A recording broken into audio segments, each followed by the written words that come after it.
Pada zaman Edo sampai pasca perang, rumah hiburan laki-laki mengalami masa kejayaan di Jepang. Karena cerita mengenai yokai itu juga mulai bermunculan dengan pesat pada zaman Edo, tidak tertinggal rumah hiburan juga kebagian cerita-cerita mistis. Berikut akan kita bahas 6 yokai yang konon katanya sering dijumpai di rumah bordil. Yang pertama itu Takaona.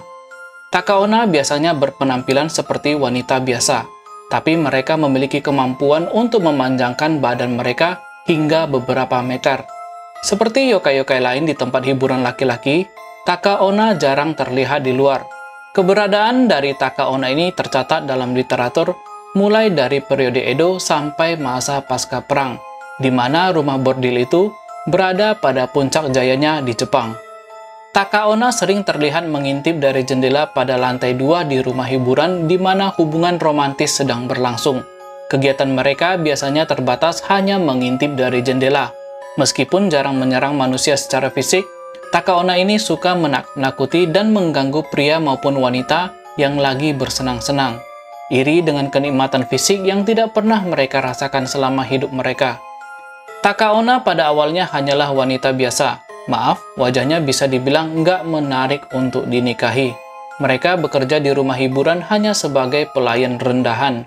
Melalui rasa iri, mereka menjadi terdistorsi dan terkorupsi, dan berubah menjadi yokai. Pertemuan dengan Takaona memang bisa dibilang berhubungan dengan hal cabul, ya karena berkaitan dengan tempat kesenangan juga. Tapi ada satu kisah seorang penebang kayu yang nggak menyadari kalau istrinya itu adalah Takaona. Anak mereka tiba-tiba hilang, begitu juga dengan pelayan-pelayannya, satu persatu hilang tanpa jejak. Suatu malam, saat si penebang kayu berpura-pura tidur, dia menyaksikan istrinya melompat masuk ke dalam sumur. Kemudian istrinya ini memanjangkan tubuhnya untuk memanjat keluar. Menyaksikan itu, sang penebang kayu pun melarikan diri ke gunung dan tidak pernah kembali ke rumahnya lagi. Yang kedua adalah Kera-Kera Onna.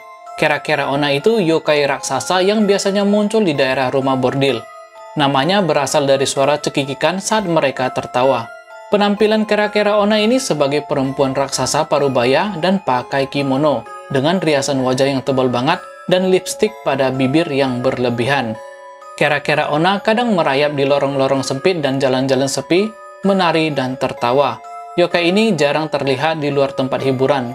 Ketika seorang pria melewati jalan sepi atau gang yang dihantui oleh Kera-Kera Onna ini, dia akan mendengar suara cekikikan. Yang jantungnya lemah, ya bisa pingsan di tempat. Tapi bagi yang melarikan diri, suara cekikikan ini selalu terdengar pada telinganya. Akhirnya pria ini akan menjadi gila karena tawa yang didengarnya tidak berhenti. Untuk asal-usulnya, Kera-Kera Onna ini sebenarnya dulunya adalah wanita penghibur. Pada zaman Edo itu, usia dari wanita penghibur maksimal hanya 23 tahun. Kerja sebagai wanita penghibur pada masa itu sangat berat. Bayaran kecil dari pelanggan, jam kerjanya yang panjang, terus sebagian besar pendapatannya jatuh ke tangan majikannya. Selain itu, mereka juga sering mendapatkan perlakuan buruk dari klien-klien mereka. Setelah mereka mencapai usia tua tapi masih bekerja di tempat hiburan, setelah meninggal, akan menjelma menjadi Kera-Kera Onna. Karena penderitaan yang mereka alami itu masih melekat, jadi nggak bisa beralih ke kehidupan selanjutnya dengan mudah. Yang ketiga itu Roku-Rokubi. Kalau Roku-Rokubi sudah pernah kita bahas cerita lengkapnya pada video sebelumnya, jadi sekarang kita singkat aja.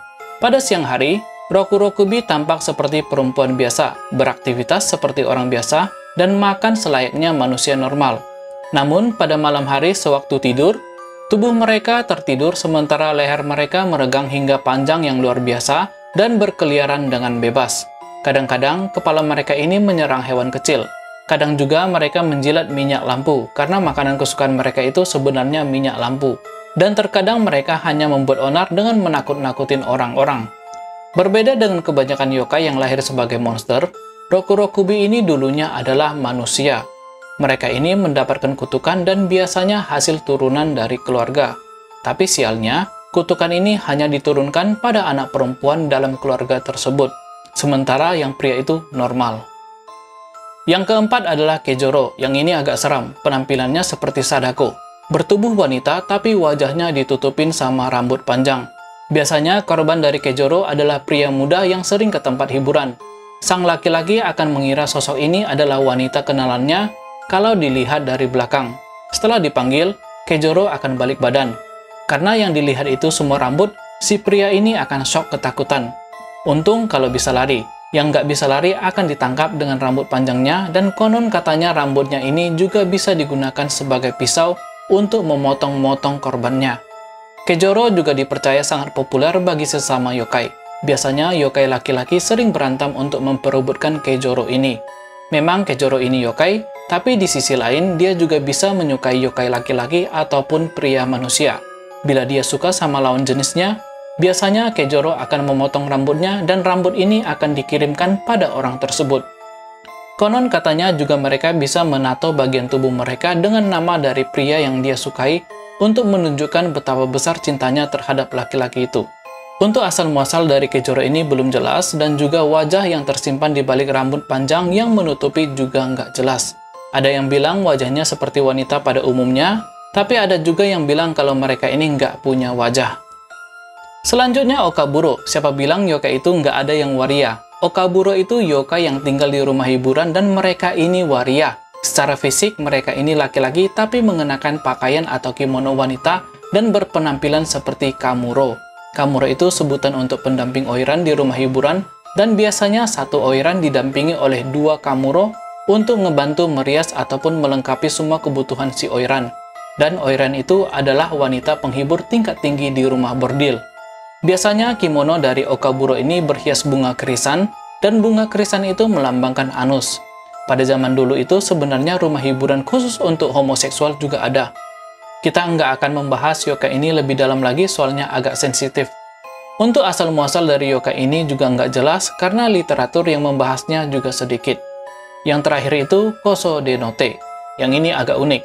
Koso de Note berpenampilan seperti kain kimono. Kimono ini bisa bergerak dan menyekik korbannya. Untuk asal dari Koso de Note ini ada beberapa alasan. Yang paling umum itu berasal dari baju kimono bekas wanita penghibur. Dalam sistem prostitusi pada zaman Edo itu ada istilah kalau kamu bisa membeli kebebasan diri sendiri. Dengan kata lain, ada patokan harga yang harus dibayarkan kepada majikan kalau kamu mau berhenti bekerja sebagai wanita penghibur dan mendapatkan kebebasan. Nah, banyak wanita-wanita yang bekerja keras untuk mendapatkan hal ini. Tapi nggak semua berhasil dan ada yang meninggal dalam proses perjuangan mereka ini. Setelah meninggal, biasanya baju yang mereka miliki harus didonasikan ke biara setempat sebagai ganti biaya pemakaman.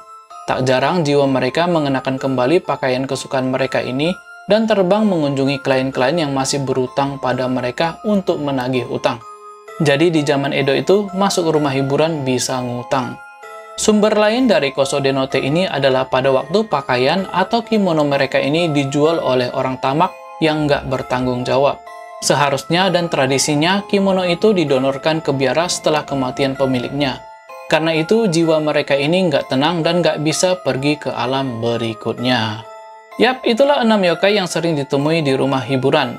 Silahkan like bila suka cerita mengenai yokai dan maafkan saya bila ada kata-kata yang salah. Saya Hendra dari Behind the Story, jumpa lagi pada video selanjutnya. Salam!